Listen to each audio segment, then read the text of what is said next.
And many of the Crusaders lost their life because the Crusaders wanted to preserve the way of Jesus Christ, being simple. And it was a whole big, again, like I said, New Testament church, again, keep that in mind. There's a lot of things, even all the way down to the modern church. And if you look down even now to this church, again, this period, how we have fallen short from what our forefathers and our pioneers taught us. I often tell people, excuse me, that the pioneers, they left a landmark. They left a lineage for us to pick up and to carry on and to continue. But it's sad to say, because of the state of the church world being in such a backslid condition, having not a mind to want to follow after the precepts of God, this is why we have the states and the things that we have in the church. Folks are not walking in God's direction. They're going in their own particular way. And wondering why, trying to adapt and incorporate other things and ideas. They're trying to incorporate modern science and modern ideologies into the church to say this is of God. And God is saying, no, it's not, because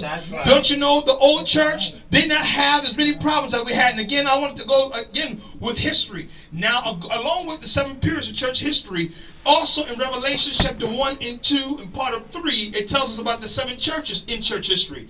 Now, it goes from Sardis, Smyrna, over down to Thyatira, Pergamos, and Thyatira. Now, there were 2 churches in particular, or church periods, which God was speaking to us. One, he talked about the church of Philadelphia, the period where they loved God, they loved one another. But he talked, when he came down to Thyatira, the last church, he said, your works have not been right with God. He said you're neither hot nor cold, and for this cause I spew you out my mouth. So in other words, you are respected of men, and you lovers of men, and not more than lovers of God. And God is asking, and this is one of the reasons why God is asking the question, why don't they believe? It is because the hearts and the minds of the people today